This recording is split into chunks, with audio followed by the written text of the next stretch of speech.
Hello' friends, Assam টেকলৈ আকৌ এবাৰ সকলোকে স্বাগতম জনাইছোঁ। আজি মই জনাবলৈ গৈ আছোঁ এটা বিৰল মহাজাগতিক পৰিঘটনাৰ বিষয়ে, ছুপাৰ ব্লু ব্লাড মুন, অৰ্থাৎ অতি চন্দ্ৰ, নীলা চন্দ্ৰ আৰু ৰঙা চন্দ্ৰ। আচলতে ছুপাৰ ব্লু ব্লাড মুন কি জানিবলৈ চাই থাকক আছাম টেক।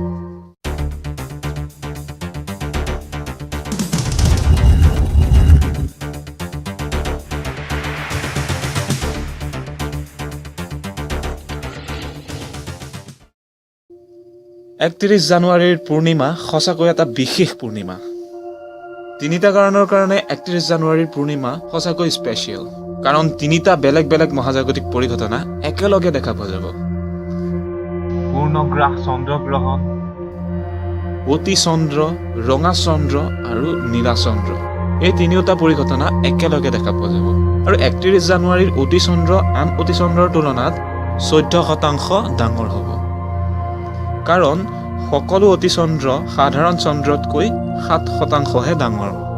আৰু গাইজ, মই এইটোৱে কৈ দিওঁ যে এইটো বিৰল মহাজাগতিক পৰিঘটনা 152 বছৰৰ পাছত দেখাৰ সৌভাগ্য হৈছে। নাছায়ে এই পৰিঘটনাক লুনা ট্ৰিফেক্টা নামেৰে ঘোষিত কৰিছে, অৰ্থাৎ এই পৰিঘটনাত তিনিটাকৈ ঘটনা একেলগে পৰিলক্ষিত কৰিব পাৰি। সেইকেইটা হৈছে ব্লু মুন অৰ্থাৎ নীলা চন্দ্ৰ, ছুপাৰ মুন অৰ্থাৎ অতি চন্দ্ৰ আৰু ব্লাড মুন অৰ্থাৎ ৰঙা চন্দ্ৰ। গাইজ, আমি এতিয়া আহোঁ হোৱাট ইজ ব্লু মুন অৰ্থাৎ নীলা চন্দ্ৰনো কি। ব্লু মুন বা নীলা চন্দ্ৰ তেতিয়া দেখা পোৱা যায় যেতিয়া একেটা মাহতে দুটা পূৰ্ণিমা দেখা পোৱা যায়। এইটো বছৰৰ প্ৰথম পূৰ্ণিমাটো আছিল জানুৱাৰীৰ 1 তাৰিখ আৰু দ্বিতীয়টো জানুৱাৰীৰ 31 তাৰিখত হ'বলৈ গৈ আছে। আৰু গাইজ, এতিয়া আমি জানি লওঁ ছুপাৰ মুন বা অতি চন্দ্ৰনো কি। আমাৰ চন্দ্ৰক আমি তেতিয়া ছুপাৰ মুন বা অতি চন্দ্ৰ বুলি ক'ম যেতিয়া চন্দ্ৰ তাৰ সাধাৰণ আকাৰতকৈ 7% ডাঙৰ হয়। আৰু এইটো তেতিয়া হয় যেতিয়া চন্দ্ৰটো তাৰ কক্ষপথত সেইটো স্থানত থাকে যিটো স্থান পৃথিৱীৰ একেবাৰে ওচৰত থাকে। আমি এতিয়া আহোঁ পূৰ্ণগ্ৰাস চন্দ্ৰগ্ৰহণটো কি। যেতিয়া সূৰ্য, পৃথিৱী আৰু চন্দ্ৰ একেডাল ৰেখাত থাকে, অৰ্থাৎ গাইজ চন্দ্ৰ আৰু সূৰ্যৰ মাজত যেতিয়া পৃথিৱী আহি পৰে আৰু পৃথিৱীৰ ছাঁৰ দ্বাৰা চন্দ্ৰ সম্পূৰ্ণৰূপে ঢাক খাই যায়, তেতিয়া তাক কোৱা হয় পূৰ্ণগ্ৰাস চন্দ্ৰগ্ৰহণ। গাইজ, অৱশেষত আমি আহোঁ ব্লাড মুন অৰ্থাৎ তেজ বা ৰঙা চন্দ্ৰনো আচলতে কি।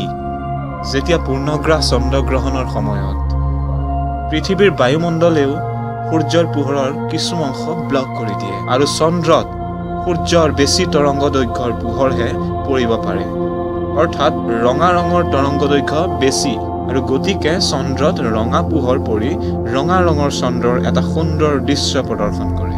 গাইজ, space.com-ৰ মতে 152 বছৰৰ পিছত ব্লু মুনৰ চন্দ্ৰগ্ৰহণ দেখা পোৱা যাব। এই পৰিঘটনা সঁচাকৈ আমেজিং হ'ব।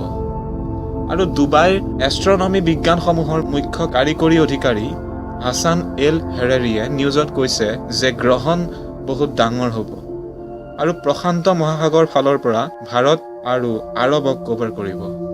গাইজ, যেতিয়া চন্দ্ৰত সম্পূৰ্ণভাৱে গ্ৰহণ লাগিব তেতিয়া সম্পূৰ্ণ ৰঙচুৱা বৰণৰ হৈ পৰিব। সঁচাই এই পৰিঘটনা আমেজিং হ'ব।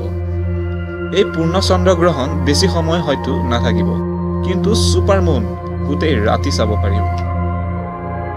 বন্ধুসকল, এই চন্দ্ৰগ্ৰহণ খালী চকুৰে সকলো যিকোনো ঠাইৰ পৰা চাব পাৰিব। আৰু চন্দ্ৰগ্ৰহণৰ আৰম্ভণি ডুবাইৰ পৰা 6:04 হৈ যাব। গাইজ, মই আপোনাক এইটো ক্লিয়াৰ কৰি থওঁ যে ইয়াত নীলা চন্দ্ৰ অৰ্থাৎ চন্দ্ৰটো আপুনি নীলা নেদেখিব, কাৰণ নীলা চন্দ্ৰ এটা টাৰ্ম হয় যিটো একেটা মাহতে দুটা পূৰ্ণিমা হ'লে চন্দ্ৰটোক কোৱা হয় ব্লু মুন। বন্ধুসকল, 31 জানুৱাৰীৰ সন্ধিয়ালৈ অপেক্ষা কৰক আৰু উপভোগ কৰক পূৰ্ণগ্ৰাস চন্দ্ৰগ্ৰহণৰ এই বিৰল মহাজাগতিক পৰিঘটনা। যদি এই ভিডিঅ'টো ভাল পাইছে তেন্তে লাইক কৰক, বন্ধু বান্ধৱীৰ লগত শ্বেয়াৰ কৰক, আৰু এনেকুৱা ইণ্টাৰেষ্টিং ভিডিঅ' পাই থাকিবৰ কাৰণে আমাৰ চেনেলটো ছাবস্ক্ৰাইব কৰক। ধন্যবাদ।